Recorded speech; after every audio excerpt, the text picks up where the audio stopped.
우리 오늘 칼빈의 기독교 강요 1권의 15장을 오늘 같이 보도록 하겠습니다. 여기서 이제 다루고 있는 내용은 우리가 자주 얘기하는 원래 인간은 누구인가,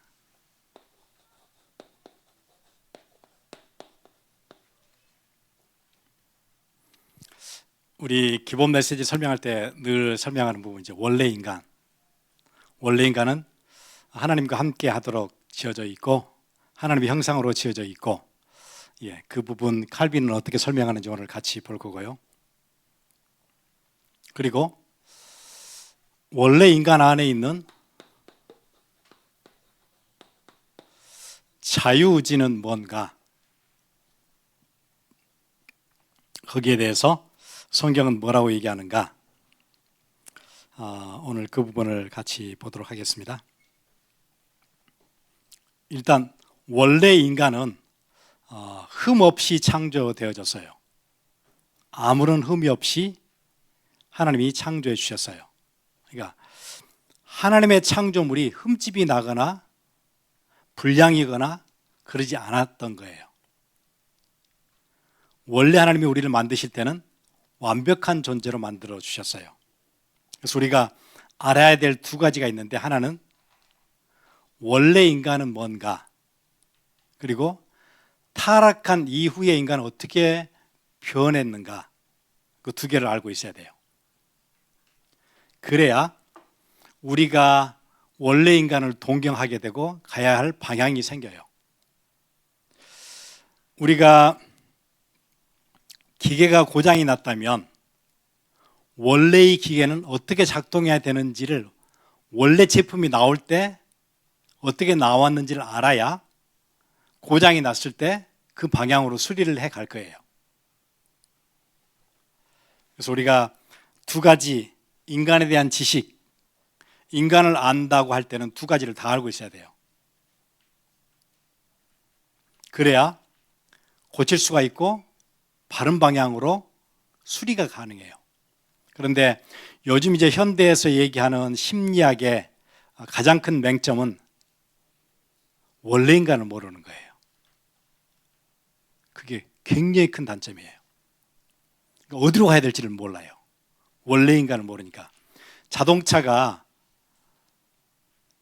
원래 어떻게 작동해야 되는지 원래를 몰라요. 그러니까 복구하면 어떤 식으로 복구하겠죠? 답이 없죠.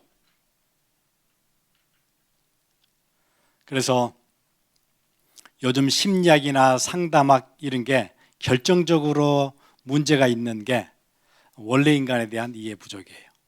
그래서 인간에 대한 지식, 심리학이 다 하는 거 아니에요? 절대 아니에요.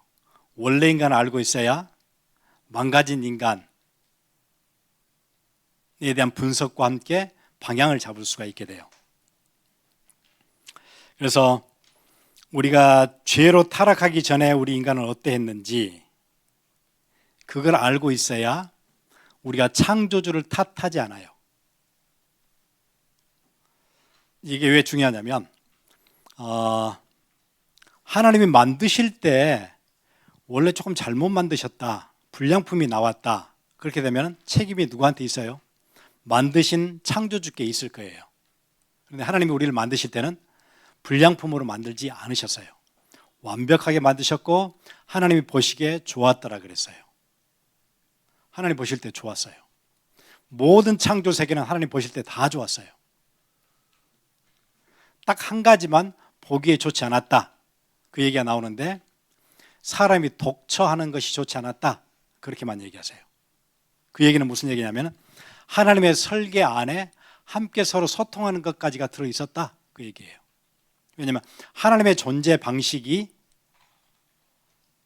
성부와 성자와 성령님의 소통과 조화로움, 이 존재 방식이기 때문에 사람을 지으셨을 때도 어떻게 하도록 만드셨어요? 함께 소통하도록 조화롭게 만들어 놓으신 그게 하나가 있었어요. 그러니까 사람을 만들어 놓으시고 그 다음에 하와를 데려오시죠. 그래서 원래 인간은 흠이 없었다, 불량품으로 만드신 게 아니었다. 그래야 책임을 하나님께 묻지 않아요. 그래서 우리의 잘못은 하나님께로부터 온 게 아니고 우리가 범죄한 거예요. 하나님 어느 정도까지 주셨냐면 자유의지까지도 주셨어요. 자발적으로 하나님께 순종할 수 있을 정도로 어떤 제품으로 만드신 게 아니고 완전 인격으로 만드셨어요. 하나님을 자발적으로 섬기도록 이렇게까지 은혜를 주셨는데 사람들은 하나님께 대해서 책임을 물어요. 선악과를 따먹었으니까 만들었으니까 그렇지요. 여러분 밖에 나가서 얘기하면 사람들이 그렇게 묻잖아요. 전도하면 사람들이 그렇게 대답해요. 아니 원래 그럼 선악과를 안 만들었으면 될 텐데 주신 자유와 엄청난 선택에 대한 축복까지도 블레임을 하나님께 해요. 그래서 우리 원래 인간은 타락하기 전에는 완벽하게 지으셨다는 것, 그게 확실히 정리가 되어져야 사람을 지으실 때 죄가 사람을 만드는 작품 안으로 들어가지 않았다. 그게 확인이 될 거예요. 그렇지 않으면 계속 우리는 하나님께 추궁하게 돼요.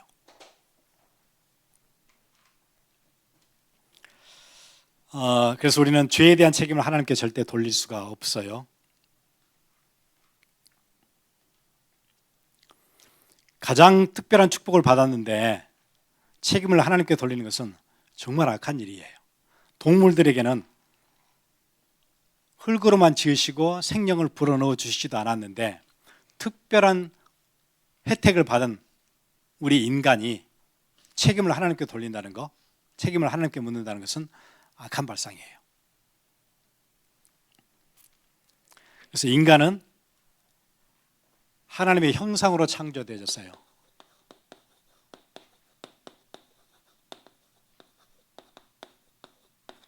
복음 전할 때 되게 중요한 스테이먼이죠. 우리 인간은 다른 동물들과 다르게 하나님의 형상으로 지어졌어요. 그러면 이 형상이라는 것을 어떻게 우리가 이해해야 되죠? appearance는 아니에요. 눈이 있고 코가 있고 그런 방식은 아니에요. 우리의 안이, 우리의 속사람이 하나님의 형상을 닮았다. 어느 부분에서 닮았느냐? 이 부분이 닮았다. 완전성이 닮았다. 그게 하나님의 형상이라는 얘기예요. 하나님의 존재가 완전하듯이 우리 인간에게도 완전한 방식으로 지으셨다. 하나님의 형상을 가장 쉽게 표현한다면 완전성이에요. 아담은 바른 이해력을 가지고 있었고 자기 감정을 이성으로 잘 통제할 수 있었고 또 언어를 사용하고 또 생각할 수 있는 사고력이 있었고 만물을 다스릴 수 있는 능력도 주셨고 하나님을 예배할 수 있는 영성도 주셨고 이런 여러 가지 탁월한 은사들을 골고루 다 집어넣어 주셨어요. 이 모든 것이 인간의 영혼 속에 있는 완전성이에요. 그러니까 우리의 존재를 가지고 하나님께 충분히 영광을 돌릴 수가 있게 됐어요. 다른 어떤 피조물보다 더 적극적으로, 더 자발적으로. 그런데 죄로 인해서 우리가 인간에 대한 이해가 필요하다고 그랬죠. 원래 인간은 이랬는데 타락한 이후에는 그게 무너졌어요. 일단 예배가 안 돼요. 예배 대상도 못 찾아요. 아무거나 떼고 절을 해요. 문화권에 따라서 어떤 문화는 멕시코 같으면 죽음도 숭배를 하고요. 죽음을 왜 숭배하는지 모르겠어요. 동양의 문화권 같으면 돌에다가도 절하고 나무에다도 절하고 아무거나 붙여놓고 거기다 절하고 아니면 모든 만물이 다 신성이 들어있다. 그렇게 해서 모든 만물은 다 신이다. 그 범신론이죠. 그러니까 하나님에 대한 예배에 대한 감각이 완전 무너졌어요. 그래서 원래 인간에 대한 무서운 변형이 시작된 거예요. 완전히 찌그러지고 변형이 시작됐어요. 우리가 맛있는 음식이 몇 달 지나고 나면 고온에 놔두면 완전 변형되어지죠. 그건 이제 더 이상 맛있는 음식이 절대 아니에요. 지독하게 냄새가 나고 문드러지고, 음식은 우리에게 들어올 때 좋은 맛과 향과 에너지를 주지만 변형된 음식은 우리 안에 들어오면 복통을 일으키고 독이 될 거예요. 인간이 그렇게 됐어요. 하나님께 최고의 영광을 돌릴 수 있는 완전성을 가지고 우리가 지음을 받았는데 그게 변형되고 나니까 하나님을 향해서 블레임하는 그런 인간이 됐어요. 하나님을 조롱하고 하나님 아닌 것을 가져다가 하나님이라고 섬기고, 이렇게 변형이 무서운 변형이 시작됐어요. 그걸 우리는 우상숭배라 그러죠. 우상숭배는 완전성을 가진 인간의 변형이 시작된 거예요. 형질이 바뀌었어요. 그래서 그 제임스 몽고메리 보이스라는 아주 신학자이기도 하고 유명한 목사님이 필라델피아 텐트 프레스비테리언 처치라고 있어요. 그 다운타운에. 지금 이제 돌아가셨어요. 워낙 그 미국에서는 잘 알려진 목사님이고, 저도 그 교회를 참석한 적이 있었어요. 제가 필라델피아 살 때. 그분이 그 책에 그런 설명을 했어요. 이 부분을 어떻게 이해할 수 있냐면 2차 세계대전 때 폭탄이 날라와서 3층 집에 폭탄이 직격을 했어요. 3층 집이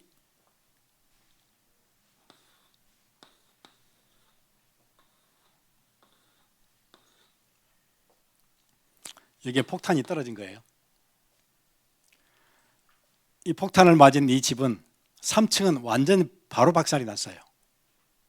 그리고 이 박살난 3층 집이 엄청난 충격으로 이게 벽들이 다 흐물흐물해지면서 2층이 그대로 주저앉았어요. 그리고는 이 주저앉은 충격에 나머지 1층에 있는 기둥들도 금이 가고 무너지고 하면서 1층도 거의 파괴됐어요. 이게 우리 모습이다, 그렇게 설명했어요. 에덴 동산에서 하나님께 거부하고 선악과를 따먹은 뒤에 우리의 영은 그 자리에서 바로 박살났대요.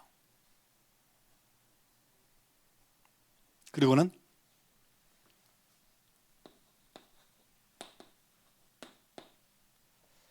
그 충격으로 우리의 혼은 흔들리면서 그대로 무너졌어요. 그리고 그 충격이 어디로 내려앉았냐면 육신으로 내려앉았어요.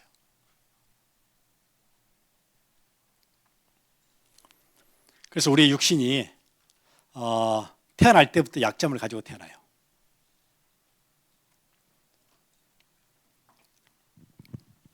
누구나 다 약점을 가지고 있어요. 마른 체형들은 마르잖아요. 그러면 반드시 목이나 허리가 약해요. 키가 커서 좋을지는 모르지만 일단 구조적으로 스트럭처가 목이나 허리가 약해요. 목이 짧고 허리가 굵고 단단한 사람은 거기에서는 거의 문제가 없을 거예요. 허리도 튼튼하고 목도 단단해요. 힘이 좋죠. 그런데 그런 체형들은 혈압이 높대요. 그런 식으로 어느 한쪽은 튼튼한 것 같은데 한쪽은 약해요. 어느 한쪽은 남보다 뛰어난데 어느 한쪽은 부실해요. 그래서 우리 인간은 태어날 때부터 약점을 가지고 태어나요. 신체적으로도. 어느 한 기능이 뛰어나면 어느 한 기능은 되게 약해요.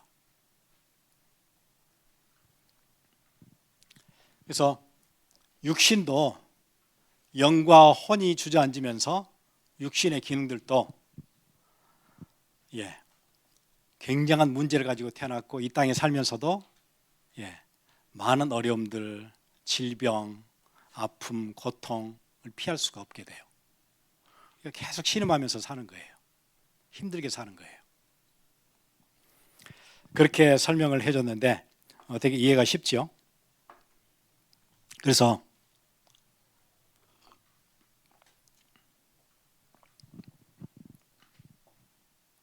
이랬던 우리의 인생이 그리스도를 통해서 하나님을 만나게 되면 곧바로 어디서 회복이 시작되냐면 바로 직격탄으로 맞았던 영이 바로 살아나요. 그리스도가 여러분 삶의 주인 되시면 영이 바로 살아나요. 그리고 우리의 혼이 새 힘을 얻고 회복이 되어져요. 그리고 우리의 육체에도 어떤 축복이 임하냐면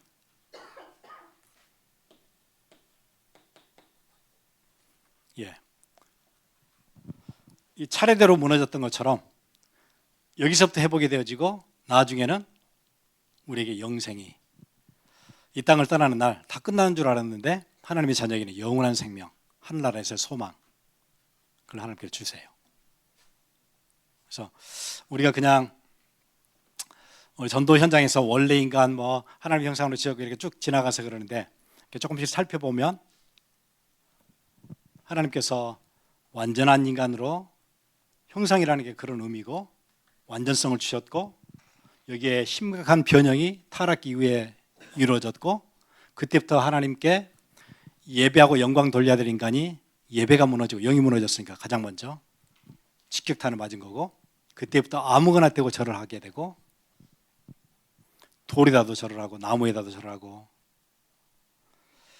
또 죽은 조상한테도 절하고 그걸 사자 숭배라 그러죠. 사자 숭배는 특히 한국에서 되게 심해요. 그 제사지요.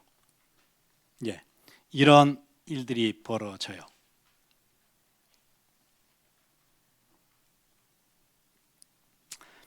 그래서 마지막으로 파멸로부터 우리의 몸을 구속해내는 부활의 축복을 하나님께서 주세요. 이 순서대로 폭격맞은 순서대로 회복을 시켜주실 거예요.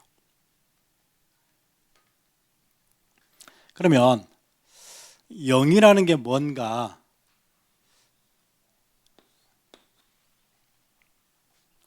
영 그러니까 되게 희미하잖아요. 뭐가 영일까 보이지도 않고 뭐가 딱 뭐지 영이? 예, 칼빈은 그렇게 설명했어요. 영의 아주 기본적인 기능 두 개가 있는데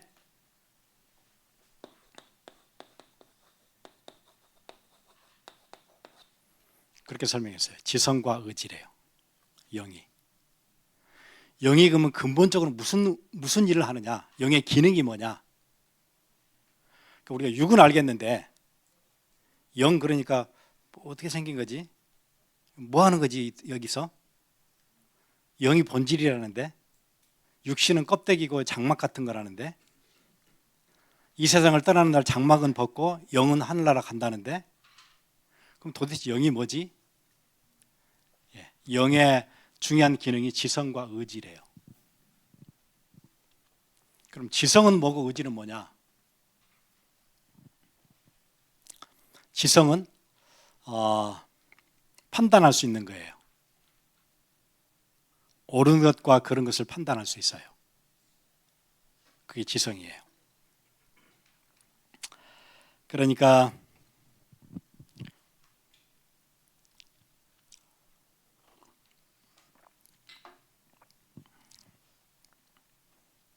이제 그거 한번 보세요.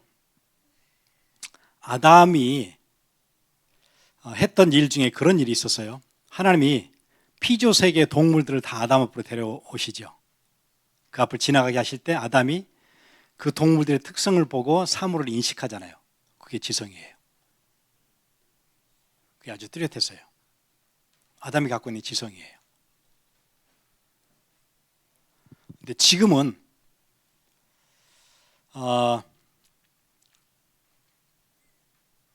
우리 인간에게 지성이 망가졌기 때문에 먹을 것 안 먹을 것 구분 못하고 막 주워 먹잖아요.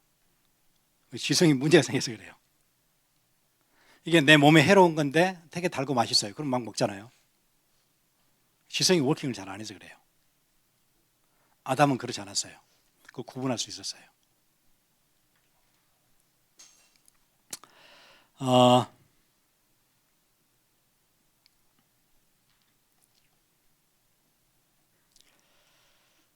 그러니까 어떤 대상을 인식하고 분별할 수 있는 능력이에요.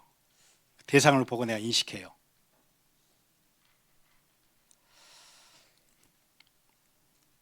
요즘 이제 지성이 망가진 상태로 우리가 살고 있으니까 어떤 사람은 그렇게 어떤 인터뷰에서 그러더라고요. 자기는 지금도 뼈저리게 후회하고 또 후회하는 게 있는데 왜 필리핀에 있는 그 사람한테 내가 투자를 해가지고 이렇게 망했는지 미치도록 자기 후회를 한대요. 한없이 후회를 해도 돌이킬 수도 없는 후회를 맨날 하고 앉아있대요. 필리핀에 뭐 누구 어디 투자를 하면 된다 그래서 있는 거 싹 다 거기다 털었는데 그 길로 이제 자기 인생이 그냥 딱 끝난 거예요. 사물에 대한 인식, 이게 무너지니까 투자를 해야 될 것인지 안 해야 될 것인지 이런 간단한 것들, 뭐 그런 게 막 무너지는 거죠.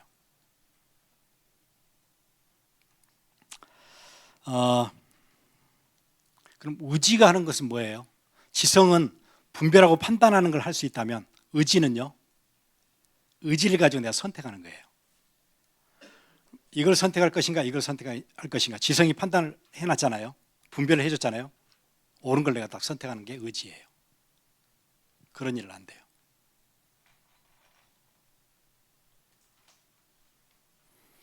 그렇게 보면 우리 의지라는 게 또 얼마나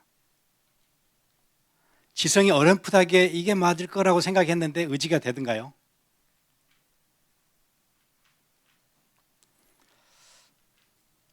이제 뭐 예를 들어서 우리가 이민을 왔어요. 하루에 영어 단어 하나 외우는 것은 어려운 일 아닐 거예요. 지금 10년 살았으면 단어가 엄청나게 우리한테 이렇게 박혀 있겠죠. 의지를 가지고 했으면 됐을 것 같아요. 안 돼요. 운동에 대해서 내가 조금만 운동하면 된다는 거, 내가 희미한 내 지성을 가지고 분별할 수 있어요. 망가졌지만 남아있는 거 가지고. 그런데 내 의지가 그걸 따라주든가요? 안 되잖아요. 판단도 희미한데 그나마 판단을 해놓은 것, 또 내 의지가 따라가지를 못해요. 그러니까 지성과 의지가 같이 망가져서 워킹을 제대로 안 해요. 그래서 지성이 선이라고 인정한 것을 선택하며 추구하고 지성이 부인하는 것을 거절하며 피하는 것, 그게 다 같이 안 되고 있으니까 판단도 잘 안 될 뿐더러 어떻게 판단해 놓은 것을 내가 의지가 따라가지도 못하고 그러니까 막 뒤죽박죽이죠. 그 인생이 힘든 거예요.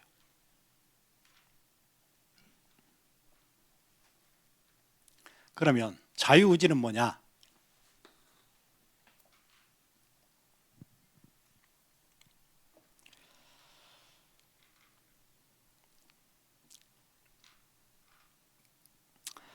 인간의 지성은 하나님의 명령대로 살아갈 수 있는 충분한 분별력이 있었고 영원한 행복을 추구하는데 조금도 부족함이 없는 분별력 가지고 있었어요. 그래서 여기에 선택할 수 있는 능력, 의지까지 주어져서 우리 인간의 의지를 가지고 충분히 하나님께 영광을 돌릴 수 있는 것들을 선택하고 내가 의지로 그걸 붙잡을 수 있었어요. 이런 완벽한 상태에서 인간은 우리가 원했다면 하나님이 원하는 또 우리 인간의 지으신 목적대로 우리가 그렇게 할 수 있었을 거예요. 아무리 사단이 뱀을 통해서 와서 속여도 우리가 가지고 있는 지성과 하나님 주신 의지를 가지고 충분히 이겨낼 수 있었을 텐데 거기서 무너진 거예요. 뭐가 들어왔죠? 교만이 들어왔어요. 내가 이 정도 내가 하나님께로부터 받은 게 있는데 내가 조금만 더 받으면 하나님과 똑같이 될 수 있는 거 아니야? 이렇게 이제 올라간 거예요. 그래서 그때는 선과 악에 대해서 완전한 자유를 가지고 내가 선택할 수 있는 의지를, 자유의지를 주셨는데 이걸 가지고 하나님을 대항하기로 결정을 한 거죠. 그럼 이제 아까 처음에 설명했던 그 질문이 계속 나오는 거예요. 왜 인간에게 끝까지 악을 선택하지 않고 참을 수 있는 인내심은 왜 안 주셨나요? 이런 질문들이 계속 나오는 거예요.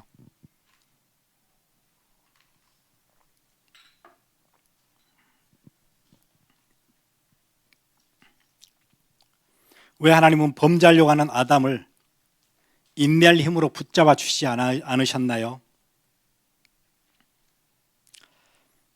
예, 이거는 하나님의 은밀한 예정과 계획 속에 감추어 있는 우리가 지금 알 수 없는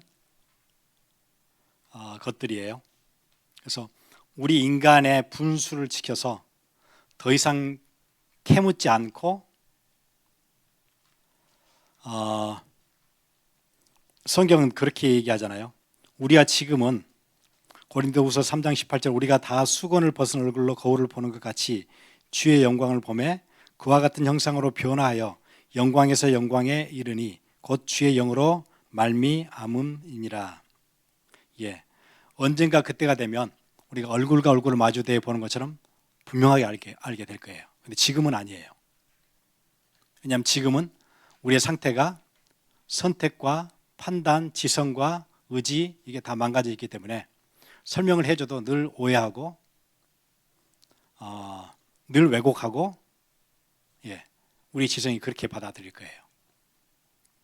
그래서 피조물의 위치는 끝까지 캐묻는 게 우리의 위치가 아니고 하나님의 심오하고 비밀스러운 그 예정의 역사 속에 맡기는 거예요.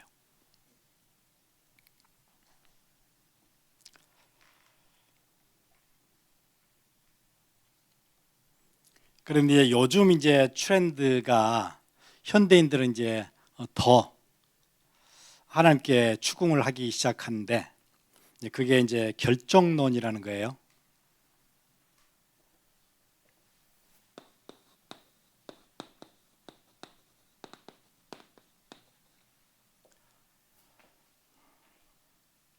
결정론인데 이 결정론에는 두 가지 결정론이 있어요.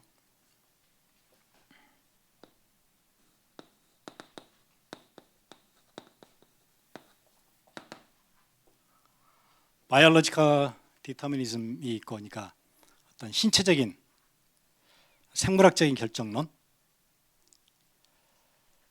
또 하나는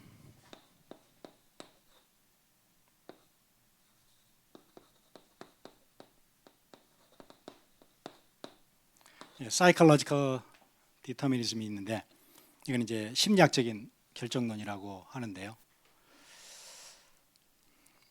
이거는 뭐냐면 죄에 대해서 얘기를 할 때 이미 우리의 어떤 신체적인 인자 안에서 우리가 바른 결정을 할 수 없는 구조를 가지고 태어났다.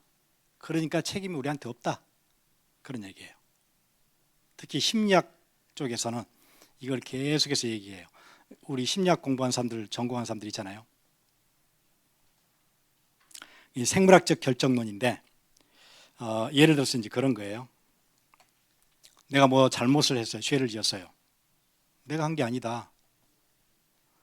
내 신체 안에 그런 결함이 있다. 그러니까 어쩔 수 없는 거 아니냐. 내 안에 분노 지수가 다른 사람보다 훨씬 높아.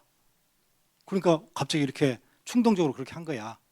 내가 한 게 아니고 내가 태어날 때 그런 인자를 가지고 태어났어. 이렇게 하는 거예요.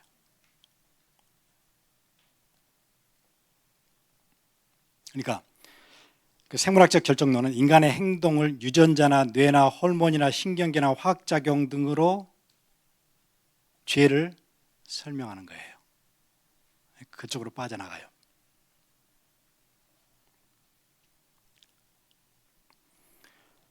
그러니까 폭력적인 행동을 하고 사람을 해치거나 한 사람에 대해서는 그 사람이 유전자 안에 공격적인 유전자가 들어있어 태어날 때 그거 어떻게 할 거야 그거를. 그 유전자가 이미 들어있는데 그걸 어떻게 해? 누구 잘못이야 그러면. 이렇게 하는 거예요. 이게 이제 근거 없는 얘기는 아니에요. 근거가 있는 얘기인데 지금 이 사람들이 얘기하고 싶은 건 그게 아니에요. 뇌의 상태나 호르몬이나 약물 등이 인간의 행동에 영향을 줘요. 그런데 문제는 그게 원인이 됐기 때문에 이 사람은 잘못이 없다. 이렇게 건너가려고 하는 거예요. 인간의 책임을 빼고 싶은 거예요. 그게 문제예요. 그러니까 그런 유전자의 원인도 있을 수 있고 다른 사람보다 화가 많은 사람도 있을 수 있어요. 혈압이 높아서 막 금방 이렇게 막 터지는 사람도 있어요. 그럴 수 있어요. 그런데 그러니까 나는 잘못이 없다. 그렇게 넘어가려고 하는 거예요. 성경은 그게 아니라고 얘기해요. 책임이 인간한테 있어요. 근데 그걸 빠져나가고 싶은 거예요. 그게 몽고메리 보이스가 딱 지적하고 있는 부분이에요. 그렇게 빠져나갈 수 없다.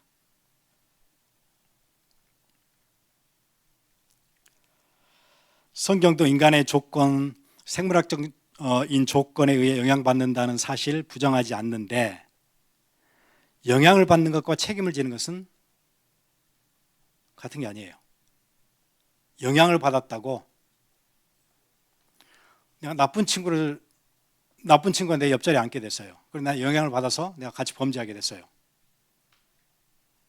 그러면은 법정에서도 저 친구 때문에 뭐 그렇게 됐어요. 내가 잘못이 없어요. 이 친구한테 물으면 내가 친구 잘못 만나서 그랬어요. 그렇잖아요. 부모는 자기 자식은 무조건 나쁜 친구를 만나서 그랬대요. 저쪽 부모 만나면요. 나쁜 친구 만나서 그런 거예요. 우리 애는 그런 애가 아니에요. 이렇게 자꾸 빠져나오는 거예요, 사람들은. 그 다음에 심리학적인 결정론은 뭐냐면 내 과거의 환경이 어쩔 수가 없이 나를 그렇게 살도록 만들었다. 내가 선택한 것도 아니다. 내가 태어났는데 우리 부모가 그렇게 생겼었다. 내가 살았던 환경이 그럴 수밖에 없었다. 다른 선택의 여지가 없었다 나는.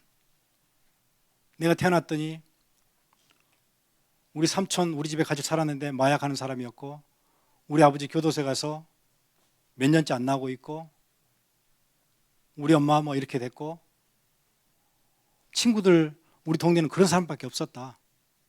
그걸 어떻게 하라는 거냐 이런 거예요.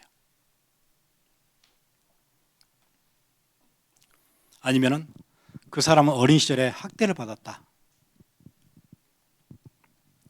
엄청난 가난한 환경에서 자랐다. 부모 사랑을 제대로 못 받았다. 폭력적인 환경에서 성장했다. 이민을 왔는데 모든 주위의 친구들이 다 왕따를 시켰다. 그 옛날 우리 버지니아 텍에 있었던 조승희 사건을 딱 보면 미국 사람들은 다 그렇게 보는 거예요. 이 사람은 문제가 없다. 언론이 이제 그렇게 계속 나가잖아요. 미국에 왔는데 주위의 친구들이 다 왕따를 시켰다. 초이스가 어떻게 있느냐? 그럴 수밖에 없다. 그러니까 수십 명을 기관총을 가지고 사람을 죽였는데 버지니아 텍에서 이 사람은 범죄자가 아니에요. 피해자예요. 범죄자가 갑자기 피해자로 바뀌어요. 다 동정해요. 이렇게 또 빠져나가는 거예요.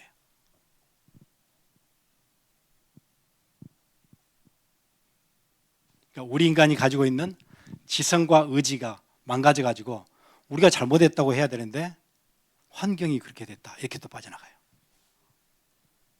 지성과 의지에 문제가 생겼죠. 이게 인간이 지금 하고 있는 일이에요. 하나님을 향해서.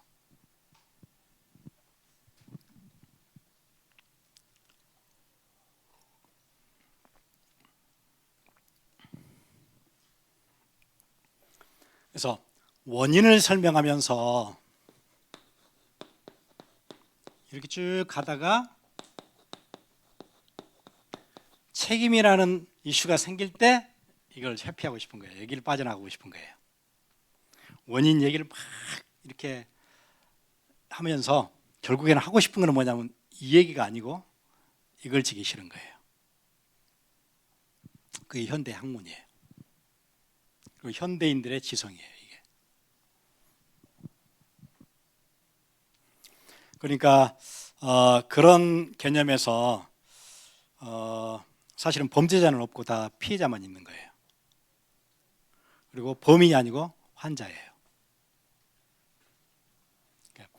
바이올로지컬 또 사이콜로지컬 디터미니즘에 들어가면 죄가 아니고 병이에요. 그때부터는.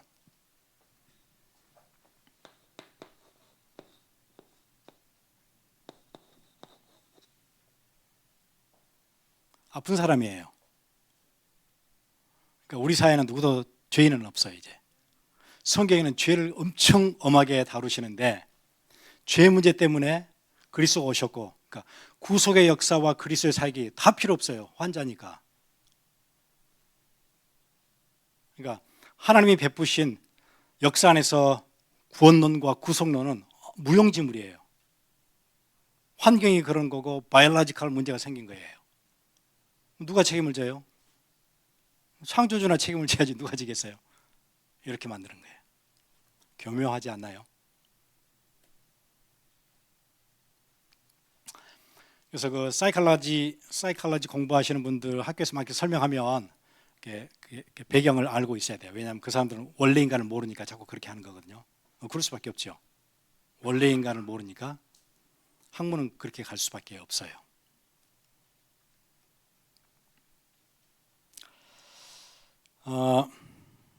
그래서 현대사에서는 점점 죄보다는 질병으로 보고 있어요. 문제를.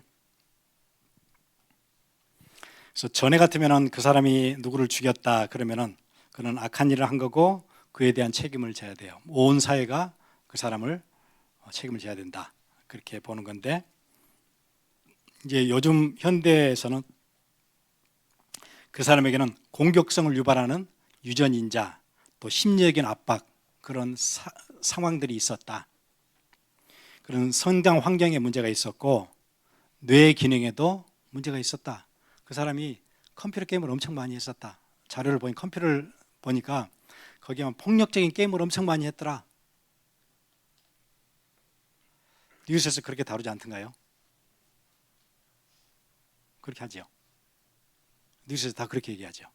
그 사람 컴퓨터를 봤더니 어떤 게임을 하는데 계속 막 총으로 쏘고 이런 걸 계속 너무 많이 봤다. 아니면 사회가 그렇게 만들었다.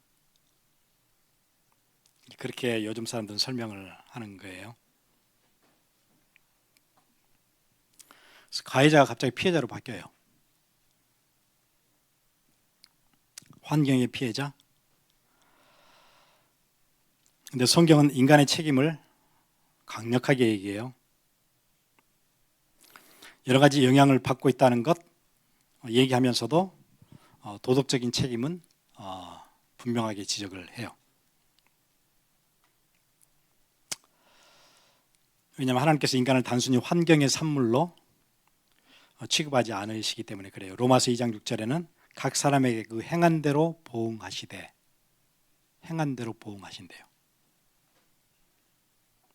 그래서 인간의 행동에는 도덕적 책임이 있다고 얘기를 해요.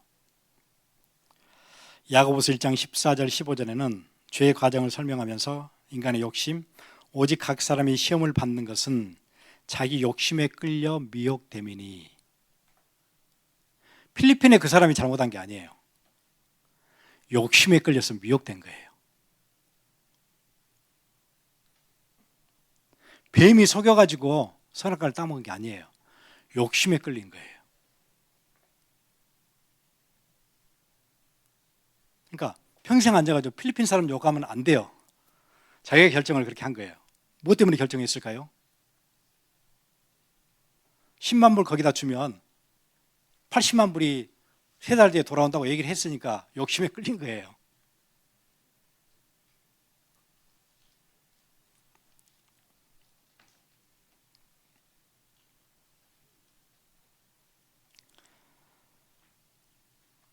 그래서 범죄를 도덕적인 악이라기보다는 치료해야 될 문제로 보고 가해자를 책임 가진 주체로 보지 않고 환경의 피해자로 인식하고 개인 책임보다는 구조가 문제가 있다.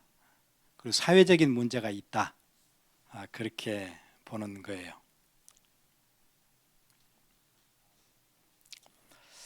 교회 안에서도 그런 경향이 있어요. 예를 들어서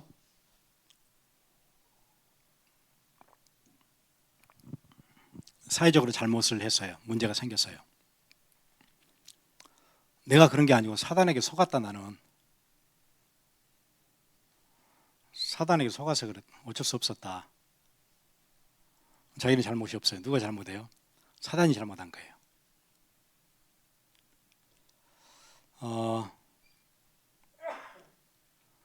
어떨 때는 사단이 엄청 억울할 것 같아요. 내가 하지도 않았는데 자기가 욕심에 끌려가지고 한 거를 계속 자기한테 블레임을 하는 거잖아요. 또 이렇게도 해요. 영적 문제 때문에 어쩔 수 없었다. 내가 영적 문제 있었다. 지금 뭐가 똑같아요? 라직이 똑같아요. 나는 영적 문제 때문에 어쩔 수 없었다. 사단한테 속았다. 그래서 책임은 누구한테 있어요? 교인에게 있는 거예요. 그거를 복음 막 설명하면서 피하면 안 돼요. 잘못했다고 얘기해야 되는 거예요.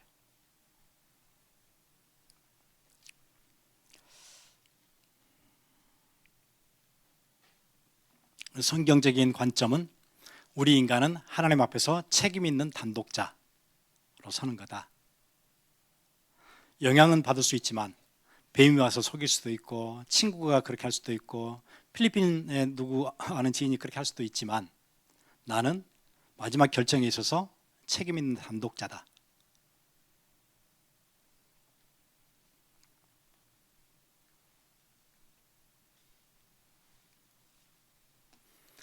이렇게 정리가 되어져야 우리가 잘못할 때 어디 앞에 갈 수 있죠? 우리를 용서하시는 하나님께 갈 수 있어요. 이 파운데이션이 안 생기면 자꾸 변명하고 핑계를 대요.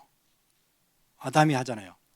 하나님이 만드신 저 여자 하와가 그래서 그런 얘기 하는 거예요. 하와는 뭐라 그래요? 내가 안 하고 내가 한 게 아니고 하나님 만드신 저 뱀이 와가지고 속여가지고 그렇게 계속 하는 거예요. 그 내러티브를 우리 계속 반복하고 있는 거예요. 그게 내 책임이라고, 내가 잘못된 내 욕심과 내 정욕이 그걸 선택했다고 그렇게 되어져야 나는 어쩔 수 없는 죄인이잖아요. 그럼 누구한테 가야 되겠죠? 구속자 예수 그리스도 앞에 가야 되는 거예요. 십자가 앞에 가야 되는 거예요. 내가 잘못했습니다. 나는 이렇게 연약한, 이렇게 쉽게 무너지는 죄인입니다. 그래서 나는 내 죄를 십자가에서 용서하신 그리스도가 나는 그리스도 필요합니다. 그래야 그 앞으로 가지요. 계속 핑계 대면은 그 앞으로 안 가잖아요.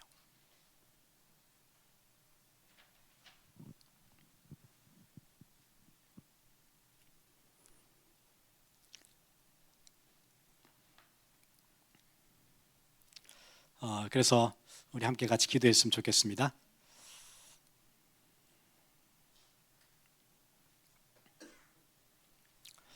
사실 우리도 은연중에 그런 핑계 많이 대잖아요.